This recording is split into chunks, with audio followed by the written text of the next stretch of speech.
Howdy y'all, Caleb here, and we're talking more about the new update for Seraphim. We have some point changes, and one of those is the Salamanders.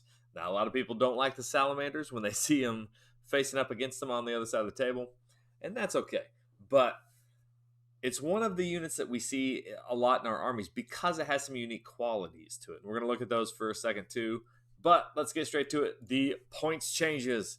We talked a little bit about this in the last video. We had some Bastiladon with the arc go down a little bit, Solar Engine go up a little bit, Ripperdactyls never going to see the table. They go down a little bit, Pterodons down a little bit. But Salamanders, this is the one we were all waiting for, and Salamanders went up 20 points each. It's a big hit. They've already been increased a couple other times previous to this, and now we're seeing them go up another 20 points. So what's this going to do to our list? First, let's take a look. Let's get a little refresher of the Salamander Warscroll for those who may not be too familiar with it. It is unique in that you'll notice on the Warscroll it has access to -2 rend, and in Seraphim we don't have a lot of -2 rend. Most of our army is at -1 rend. The vast majority is at -1 rend, and so the Salamanders have a great kind of niche that they fit into in our army where we need that high rend to break through some of this safe stacking that's prevalent in Age of Sigmar 3. Also, it has an ability. It's called it burns, and what it does is unmodified hit roll of 6 causes D3 mortal wounds. And so not only does it have high rend, it also has a great mortal wound output. It has a shooting attack that has 12-inch range, 4 attacks, 3s and 3s, -2 rend, D3 damage. But you're fishing for those mortal wounds. But even if you don't get those mortal wounds, you're happy with this rend because that will get through a lot of those armor saves.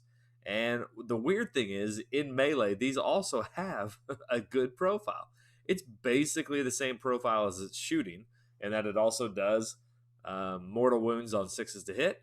And so they're reliable. You want them charged in, you want them to shoot, and you want them to charge and get into combat. And because they have some ablative wounds in their handlers, their 4-up save, which you can easily get lower than that, is pretty nice. And that you can end up shedding quite a few wounds before you ever have to remove the actual Salamander from the table. And so a pretty unique unit for our army, one that has pretty good rolls. And because we have access to teleports, especially in Starborn with Fangs of Sotek or Dracothian's Tail, we have abilities to get these Salamanders where we need them. That's kind of one of the annoying things that people find on the Salamanders is when they're off the board and then they show up and they kill all the important pieces. You may think that that few of attacks isn't really all that impressive, and you'd probably be right on first outlook. One Salamander by itself isn't really going to do a ton of damage. You're against a 4-up save, you're only doing 3.5 damage. That's not that impressive. It does have fairly consistent damage through regardless of what saves, and that's a lot of times from that high rend and mortal wounds. Once you add the melee into it, if you charge this in, it basically doubles up its damage, and you're getting some decent damage output from one Salamander. But the Salamander really takes some buffs well. If we reinforce this unit, which is pretty common for Salamanders, we're getting some better damage. 7 damage in shooting and 12 in shooting plus melee. Much better profile there for 2 Salamanders, and very, very easy to get both of those into range to shoot and melee because they are quite small. But once we buff them up, they really start to show how much damage they can actually do. So 2 Salamanders buffed up with just a generic +1 to hit from all-out attack or from the Skink Priest, which will last for both phases, which is kind of nice. 6 to wound, do a mortal wound from the Star Priest. That is an addition. So you have your mortal wounds on the hits, and then you can also get mortal wounds on the wound rolls as well, which is pretty nice. And reroll hit rolls of 1, which is great spell. Not a lot of rerolls left in the game. And if you're hitting these guys with a +1 to hit, so they're hitting on 2s, rerolling 1s, and you're fishing for those 6s, that's a great ability there. And now, with 2 Salamanders buffed up, are doing almost 20 damage versus a 4-up save.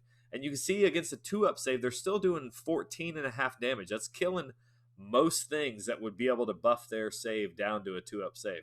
So the two of these buffed up does some incredible work.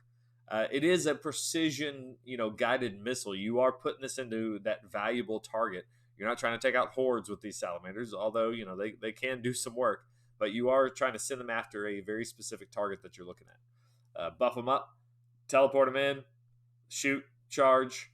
We can get pluses to charge fairly easy in Seraphon, so that's an easy way to do it.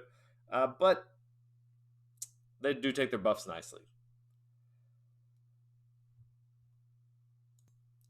If we look over at one of the net lists that you'll see a lot is 6 salamanders, and you can deep strike these in Dracothian's Tail from your Slon, and so you can basically deliver these guys anywhere on the board that you want to, and they'll stay safely off the table, out of range of anything they've got because it's off the table until you're ready to deliver them in. So that's pretty nice. You can do 6 of these fairly easily. You can also get them into shooting and combat range with Fangs of Sotek. If you're running Fangs of Sotek, they get an extra 3-inch moves. You can get access to +1 to charge, +1 to run, and run, shoot, and charge in our army. So these things, you can get salamanders pretty much wherever you want to go. And so 6 salamanders with shooting and melee, you're looking at almost 40 damage versus a 4-up save. And even versus a 2-up save, you're looking at 28 damage. This is all, of course, all on average. So depending on how well you roll. Salamanders can do quite a bit of damage, and that's where they get one of these constant complaints about their points needing to go up. Now, you do have to put some extra work into them. You do have to play smart with them. It's not just set them on the table and instant win. You do have to have some good strategy with these salamanders and know where to place them, know when to rally, know when to run, know when to charge with these guys. But you can do quite a bit of damage with them. Unfortunately, their price has gone up, and it will affect our lists. This is kind of what a list might look like with the new point hike. And so we see kind of a standard either Dracothian's Tail, or you could run this in Fangs, but probably this is going in Dracothian's Tail, where you've got your heroes that are going to be buffing things up, along with a Slon and an Astrolith Banner Bearer to get you some summoning and better casting. You've got minimum battle line just because you've got to be able to fit it in. We've got our 6 Salamanders and our Bastiladon. Now, in this list here, we are running in at 1980 and 2 drops, so it does fit, but we've raised the price of this list here by 170 points. That's a pretty big increase. That's 20 points for each of the 6 Salamanders, and then 15 points for the Bastiladon. So not quite. I think I said 170. Not quite 170. How about 135? I'm doing some quick math here. But that is a pretty big point increase for the army as a whole. In fact, you end up losing a hero in that. You end up losing some extra bodies. You are going to be sacrificing something to fit these in, but it hasn't completely killed the list. You can still do what the Salamanders do in this list, and I think you can still do it fairly well. Now, there's a question of whether or not the new battle tomes are going to make this strategy defunct. Are we going to see Nurgle a lot? And Nurgle has an army-wide 5-up ward save. And so these kind of surgical precision strikes from Salamanders might not be as useful as they used to be, especially when Nurgle has a lot of bodies, and all those bodies have 5-up ward saves and will come back if you don't finish off the unit. So we might not be seeing these Salamanders as much, and maybe that's a good thing. That model, man, I just sitting here looking at this model for however long this video is. That model's so terrible. We need a new Salamander model, GW. The Salamanders are still good, though. It's still a good unit. It did increase in price, but I don't think it's not out of the range of our list building. We can still overcome that. It's 20 points per Salamander. So if you're running a lot of them, that's going to be a big chunk. You're going to have to find those points places. But 20 points isn't as bad as it could have been. Maybe this will be the last point hike for Salamanders. All right, guys, let me know Let me know if y'all are doing all right with our 20-point salamander hike. If you're running your salamander list, what are you giving up to keep these salamanders in your list at 140? All right, guys. See ya.